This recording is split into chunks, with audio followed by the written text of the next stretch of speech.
Hey guys, how's it going? All right, I just want to give you guys a little story about what happened to my car a couple days ago.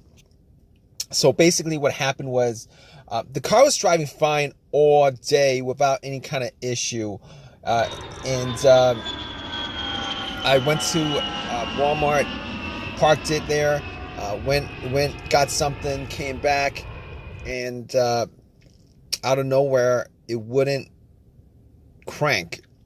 So no crank, no start issue that I had.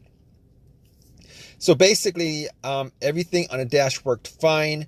Everything in the car worked fine. There was absolutely no issues at all. The remote worked fine. Was able to get into the car. Radio was blasting. Radio was on. Everything. All right. So basically, I was thinking to myself, probably the battery was the issue.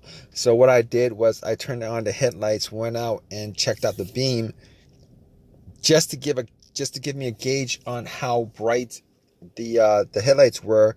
I could probably determine whether the battery was good or not. And the headlights were really bright. So right off the bat, I was thinking if they were that bright, I should at least get like a really slow crank if the battery was kind of low.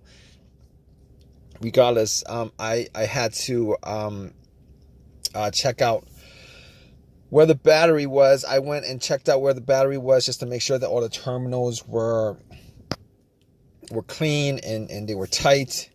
And I noticed that the terminals were a little bit corroded. There was some white bluish stuff on there. So what I did was I took out a bottle of Coke, poured it on the terminals, and was trying to clean it with some paper towels, and was able to clean it pretty good. Now the terminals weren't super tight. I was able to wiggle it out, but they were snug in there, so I knew that it probably wasn't the terminal being loose that was causing the issue. And then after I cleaned it up, popped it back on, and tried to start the car, it did the same thing. It wouldn't crank, it wouldn't start, but everything else seemed to be working all right. So at that point, I was thinking to myself, all right, maybe it could be a weak ground wire. If you guys don't know what where the ground wire is, the main ground wire is pretty much the negative terminal, and most of the time it connects to the frame of your car. So I checked it just to make sure there's no corrosion, that it wasn't split or anything like that. There was no issues with it. So what I did after that was I had a battery pack that I bought a couple of months ago, because I had the same situation where I swapped out the battery. I was hoping that it was the battery, even though I swapped it out, considering I could actually just swap it out, at Walmart. So I actually put the battery pack on there. It was at 100%. Tried to start it, and still wouldn't start. So at that point, I knew it was probably not the battery. And even though, I didn't think it was the alternator, I could probably just at that point rule out the alternator, because if it was the alternator, the car would have at least cranked or slow cranked, or I would have been able to start it. And then once I took the battery pack off, it would have just died out. So at that point, I was able to rule out a bunch of stuff. I was able to rule out the battery, the ground cable, and the alternator, even though that probably wouldn't have caused the issue. So after going through that, I was thinking to myself, could it be something, could it be the car's computer ECU? Because I did see a check engine light on my dash, and that check engine light was there. It's been there for a while, and I believe it was for a O2 sensor issue. Now, I did have an OBD2 that I bought from Walmart, and it was a $19 OBD2, one of the cheap ones, and I pretty much hooked it on to my OBD port, and trying to make sure that I was actually getting a connection between the car's computer and the car itself. It did scan all the way through. Now, I'm pretty sure that that the OBD2 wouldn't actually pick up anything that would cause a no crank, no start situation for the most part, except if if if the car's ECU, the car's computer was, for some reason separated from the car. For what reason, couldn't communicate with the car. But anyway, regardless, I actually plugged it in. It scanned all the way through.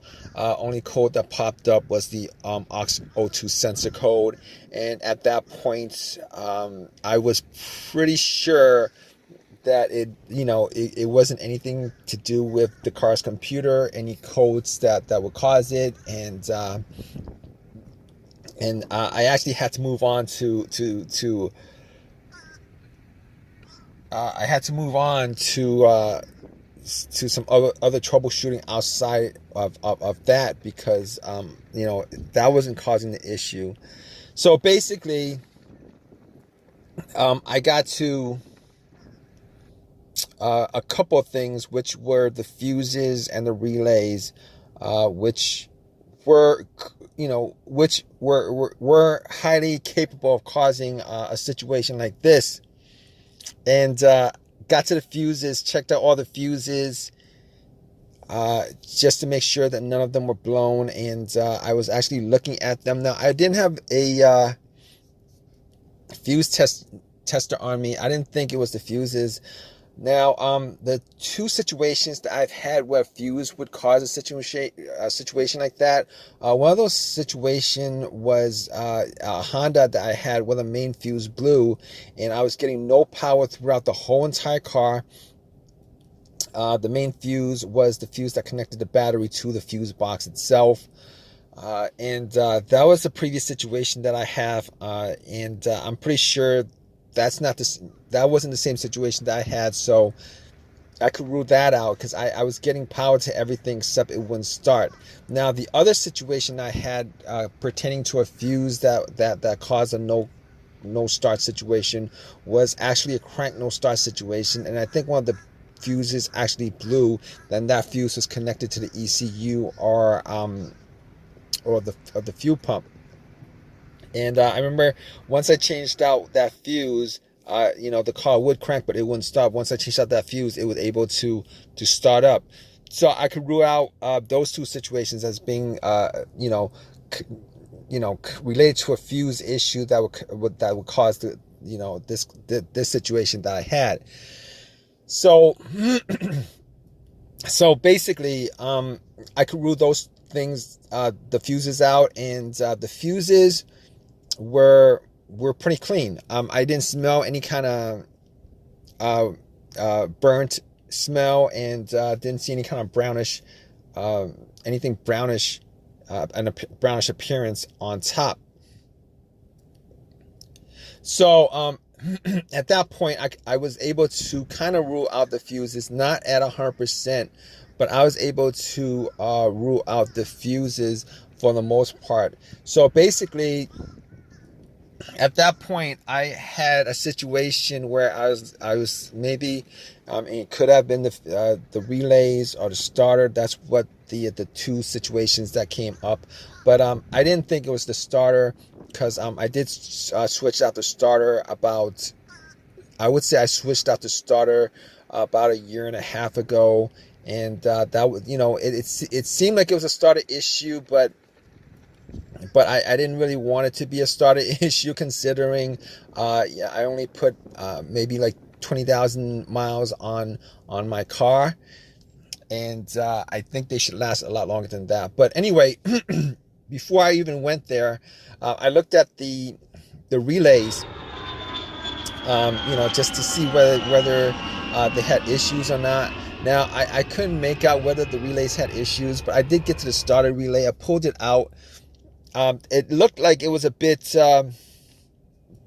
dirty or whatever, but I had some rubbing alcohol, put it on some paper towel, and wiped the connectors, put it back in, try to start it. It really didn't do anything. Didn't change up the situation. So I was thinking it was a weird situation, because it would click every time I would try to start the car, it would click, but it wouldn't crank. It wouldn't crank at all. Normally when it clicks, it normally means that the relay is working, because that's what the relays do when there's electricity going through, that it clicks to connect the connection, to whatever it's relaying the electricity to. But regardless of that, I actually had another relay that I was able to swap out with that, and I actually was looking for another relay with the same, with a similar relay in the box, and I was actually able to find one. And what I did was I took that relay out, and I swapped it with that with the other relay, and I went back and tried to start it, and guess what? Bam! It started up. It worked without a problem. And at that point, I knew that it was the relay that was the problem. All right. So it was a pretty easy fix. I drove to AutoZone, which was within that whole shopping center. Swapped out the relay, and that was like 3 days ago. Haven't had a situation since. I've been driving the car, turning it on, off, for 3 days. Haven't had that situation at all. So just want to give you guys, just gonna give you guys that story of a quick fix that I had of my car. If you guys are in the same situation, you guys watching this video, hopefully you guys have an easy of a fix as I had on my car. You guys have a comment, leave your comment in the comment section. Please give me a thumbs up. Please subscribe. Like I said, if you guys are in the same situation, just go through the steps that I went through as far as trying to figure out, the situation with my car. And, you guys should be good as far as troubleshooting and diagnosing your particular problem. Take care, guys.